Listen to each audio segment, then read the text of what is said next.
We're going to start with some of the subjects related to extinction. Here we have a situation today that inflation is eating away at salaries, which is essentially what my theory. I'm saying that that's exactly what's going to happen. The salaries are going to become less valuable as time goes by, and at some point they're going to be worth less, all the way to worthless. So I think that's what's going to happen. And here's a couple bit of news there. Okay, thank you. Here's a bit of news that came out of one article out there. You'll see several out there, so I haven't mentioned where this came from, but it says inflation, now running at 6.2 per year, has quickly become the dominant economic trend. Okay, Biden said over the summer that a spurt of inflation was likely to be temporary, stemming from the COVID pandemic. 4 months later, inflation is getting what? Worse. Okay, now they might fix that temporarily, but I'm saying that this is going to be a trend, a long-term trend, where the worker, the salaried person, is going to be getting less and less for his work. And that's not really a big problem. It doesn't really matter if he gets less for his work. The question is whether he can make it to the end of the month. And it says there's not a lot Biden can do about it. Okay, root causes: semiconductor shortage, massive new spending on goods as consumers stay home, and a dearth of truckers to move goods out of ports towards their destinations.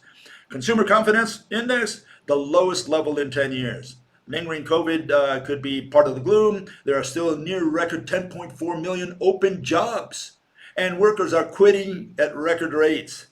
A sign that they have better opportunities elsewhere. Like, at home doing maybe YouTube stuff. Everybody wants to set up a little shop where he receives a check every month for ads or whatever. Okay, and so we have a problem because you have all these job openings, and nobody's going into them. The job market remains white hot, leaving inflation as the only real skunk at the party. Fiscal spending probably isn't the main cause of inflation, but if it's flooding the economy with money and pushing up demand for scarce goods, it could at least be contributing. So yeah, the question is whether another round of handouts from the government, will that just fuel inflation? I mean, it might solve a lot of people's problems, especially the poor people, but will that just create a new round of inflation, of devaluation of your value of your salary? And I think that's the bottom line. So one of the things to think about is that's what I'm saying that's going to happen. The economy is going to collapse because money will be no more. Why will money will be no more? Because over time, you're going to have a devaluation of money to the point where the worker doesn't make it to the end of the month. Okay? And at that point, everybody's going to come out. They're going to break windows. They're going to light fires on tires and whatever. There's going to be a big mess out there. That's what I think is going to happen. And parallel to that, you got something else going on, and that's the war between, it's a Cold War now, between Russia and the United States and China and the United States. The United States being the big empire, trying to expand its influence in regions where it's meeting up with these two other giants. Okay, one is in Ukraine. That's the map up there. Ukraine essentially owns the western half, and Russia owns a little less than what I showed there. But the other region that is there, a lot of Russians live there, and they are pro-Russian. They are not pro-Ukrainians. So that more or less gives you an idea how the map of Ukraine is divided. And the important part there is that little island on the lower right, that's the Crimea. And there was a big war in the 1850s over there. Russians fought against the Turks, British and the French, who were on the side of the Turks at the time. But, irrespective of what happened those days, Crimea has belonged to the Soviet Union. When the Soviet Union broke up, it went to Ukraine, hoping that Ukraine would stay within the orbit of Russia. That didn't happen very well. Ukraine, Poland, and some of these other countries want to be on the western side. And so Russia had no other choice but to take over what it considers a militarily strategic point, which is that little island there. That's where it's got its fleet. Okay, and on the bottom we see a little island there right off the coast of China, and that's Taiwan. Okay, and China wants that little blue island, and maybe there's going to be a little bit of fighting over that island. The question is going to be whether it's going to be a little bit or a big bit. Okay, that's the question there. Is it going to stop at a conventional war, which is likely is going to lead to war, or will it go one step further and go into nuclear war? Okay, so I think these are the issues of today, and those are the ones that are probably going to take us to the end of the world. And it's going to be inflation, the fact that the workers are going to be losing real value in their salaries. They won't make it to the end of the month, and at some point, it's not even going to be worth going to work. And on the other, you have these military confrontations, Cold War, Taiwan, maybe one of them. I don't know if a third one will appear, but right now it looks like it's Ukraine and Taiwan. So keep those two regions in your head. I think they're going to have a big impact on the future of not only man, but on your personal future. Okay, things on the other side of the planet might influence your own life. Okay. Okay, some of the issues people brought up, primarily related to homosexuality. Apparently, it's a subject that a lot of people are talking about these days because we see a lot of it. Suddenly, it came out of the closet, so to speak. It's popular, it's out there, and people have opinions about it, strong opinions, by the way. Okay, here's a couple opinions. Okay, one fellow says there's a correlation between mother's diet, he suggests vegetarian, and the probable gender of their child. Yeah, I guess if you eat more veggies, you get a female. Perhaps the mother's diet also affects sexuality, gender identity. Okay, okay, it's interesting opinion. Could it be? Is it possible that what we eat determines not only what kind of kid you're going to have, but also the orientation of that kid? Is this something related to the environment, to what we eat? What is it related to, all this homosexuality? Has there always been homosexuality all around us and we just suppressed it and kept it inside the closet? Is that what's happened? Or is there something new going on where suddenly you have more and more people who are coming out of the wombs as homosexual? I think that's the issue. So again, it's the issue of nature versus nurture. Okay. One fellow says, along the same line, most gays are in prison and are environmentally gay. Well, I don't know about that. I think this fellow knows very little about prison and even less about homosexuality. In prison, you don't see gays. Very few gays. And the first thing they do is look for cover. They look for protection. A lot of people want to kill them in prison. And most people, not most people want to kill them, but most people, I'd say half and half. Half of them tolerate them, and half of them have problems with them. Okay, they don't like them, and gays know that. So what they do, they try to ask for some kind of protection. That's one issue. The other issue is that they don't do it openly. Okay, they don't sell their wares out there, so to speak. Okay, and yeah, we had a few in our prison, and they went around. One guy even slept with another, asked to be sleeping with him in one of the rooms, and they let him, and they did their thing in there. Most of them didn't care. Most people didn't care. But I had an anecdote where one guy wanted to kill one of these guys simply because he was homosexual. So no, most people in prison are not gay. In fact, I would say the opposite. Most homosexual people never make it to prison. In fact, today, I think, if you ask me at least, I'd say the world is turned upside down. A lot of rich people are gay. Go to San Francisco. I used to live there in Sunnyvale. And you go to San Francisco, a lot of people are rich there and they are homosexual. That's like the homosexual capital, or at least used to be homosexual capital of the world. And a lot of people live there that are rich and they are homosexual. So I don't know about this going to prison. No. And another thing, I like to mention to people think that, you get to prison the first day you get raped. And they say, oh, I'm going to get gang raped. In fact, they made a movie about that. But that's all nonsense. That's all, I think, government propaganda so that you behave, because you'll be raped the first day you go to prison, No, it doesn't happen. Quite the contrary. In fact, just imagine there's a little gang in there. There are a bunch of gangs, by the way. You think the head of the gang would tell his buddies, hey, here comes a new inmate. I think I'm going to rape him. What do you think his buddies would think of him? You think they would say, oh, that's our leader? No, they would wonder a lot about him, No, it's the other way around.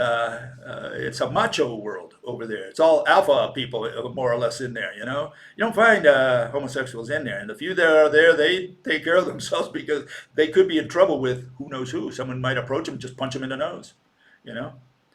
Okay, another fellow says same-sex relationships can have biological children of their own through such things as artificial insemination or surrogate mothers.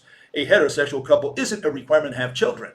Well, yeah, of course we all know that, but the issue is you need a man and a woman. You need an egg and a sperm. And you don't get egg and sperm from two guys. You don't get egg and sperm from two women. That's the point, okay? So, yeah, they have to go outside of the matrimony, of the partnership, whatever you want to call it, in order to have kids or adopt, you know, but they won't be able to have, two women can't have children, two men can't have children. And so the question is, just thought I'd throw this question to you, if we have more and more homosexuality on the planet, let us assume it's increasing, right? If it increases, that's a way of stopping reproduction, because the only way they're going to reproduce is by getting to the other sex momentarily, going to a sperm bank, whatever, right? But even in that case, do you think a homosexual couple, whether a female or a male, will decide to have 10 children? So one of the issues there is whether maybe Mother Nature instituted homosexuality at the end of a species' lifetime to stop reproduction. Is that a mechanism Mother Nature has in store? In other words, is it deterministic? Or is it, like a lot of these people think, that it's something environmental, something that you eat, free will? Is it? Are you born that way, or are you nurtured that way? Nature versus nurture. Are you born that way? Are you born heterosexual? Or did someone train you to be it? They educated you and say, you got to look at girls. You can't look at guys. Is that the way it works, or was it something like innate? It's something inside you. You know, so these are the things you got to ponder. You know, whatever applies to you applies to the homosexual. So if you were born heterosexual, you're attracted by women, or male attracted by women, and vice versa, right? You got to think of homosexual in the same way. These guys are just attracted to a female by nature. It's just inside them. They can't do anything about them. At least that's the way I look at it. I don't think these people were educated to be like that. And to answer some of these questions that come up here, I'll answer them in a second here. Why do people stop being gay, though? Most change their orientation within 13 years. The ex-gay phenomenon is very real. I know for merely gay men who suddenly stopped and started pursuing women and heteropornography. Okay? People usually just say, oh, they're secretly gay, which is a code. It doesn't help that we can't step into these people's shoes. And along the same lines, a fellow says lots of people get out of their hormones. In other words, they go from being a homosexual to, I don't know, to a gorilla. Suddenly he's got this Tarzan stuff in him. I don't think so. I don't believe that a gay man can change any more than you can change being heterosexual. If you're heterosexual, do you think tomorrow you're going to say, well, today I think I'm going to try same sex? Do you think it works that way? I mean, that you're actually, truly, genuinely attracted by your same sex? Do you think that changes overnight, that you just slept and had a bad dream or something, you wake up and say, hey, I think I'm going to go after my same kind? You think it works that way? I mean, do you want to do that? Would you desire to do that? And then the question for the gay man is the same thing. You know, he says, first, do you think he really changed? I mean, assuming he tells you he changed. You know, most don't even tell you that. But the question is, do you even think he wants to change? I mean, do you really think that? He's got it inside him. He can't do anything about it. It's like he's attracted to a guy instead of a female, because he's got, again, like a female brain. And that's all I can tell you. I mean, you know, I'm not an expert on that. All I can tell you is what I've read out there, and that's that the brains of homosexuals have been, you know, they cut them up and they studied the certain sizes where love is produced inside the brain. They found them to be very similar to females, not to males. So, I don't know. That's a factor you got to research if you're interested in the subject. Okay, almost there, same sort of issue. Men do overrate their own masculinity. Look into a book called Men Against Fire by Mr. Marshall. Over 3/4 of the soldiers in World War II refused to fire at the enemy, even when under direct threat of death. Well, first of all, I don't know if that's true. I'm not sure if Mr. Marshall counted all the soldiers there, and said, yeah, three quarters, 75% decided not to shoot, then I don't know if this is related to macho culture, the fact that males in general did the war through most of history, right? Yeah, that's true. And does that have anything to do with homosexuality or lesbianism? Does it have anything to do with more testosterone, more estrogen? Does it have anything to do with that? Or is this just an issue of tradition of, again, free will, not determinism, but free will? The fact that a lot of these people, they're sent into a war zone and now they have to shoot at the enemy. And to say that, first of all, that they're macho because they're there, I don't know. The second one is, the guy has to shoot at someone coming down. Well, it's either him or it's either him or me. It's what do you think he's going to do? And I'm not sure about these people three quarters not shooting. I don't believe that either. I think if that were true, nobody would die in the war. Okay, very few would die. No, I think people shoot. They're told to shoot. They told them that's the enemy. Here, the enemy's rushing towards your bunker or whatever. What are you going to do? You're going to say, no, I'm not going to shoot him because he's a human being. No, you're going to shoot him down. That's what you're going to do. Just a knee-jerk sort of thing. Okay, another fellow says, well, it is known that girl gymnasts start their menstrual cycle later than other girls. Okay? So being physically strenuous has something to do with lowering estrogen. Okay, here all I can tell you, I looked at 3 articles. These are 3 statements from 3 different articles. Okay, and one says there were no significant pubertal increase of estrogen levels in female gymnasts during their peripubertal development, indicating a low amount of fat mass in female elite gymnasts. Another one says the present study found no significant difference in resting testosterone levels between the gymnasts and the controls, despite the large amount of training these gymnasts were involved in. And then third one says women who are elite athletes or who exercise excessively on a regular basis are at a risk of developing athletic amenorrhea. Causes are thought to include low levels of body fat and the effects of exercise-related hormones on the menstrual cycle. Okay, so whether they really have more estrogen, less estrogen, I'm not sure that's the case. But again, it comes down to what people believe, not so much what is objective. And so all I can do is tell you to do quite a bit of research and don't hang on to whatever confirms your theories. Try to find someone who has made a study against your theory, so that you have something to compare against, someone that you can fight against, and not be so comfy with your own beliefs.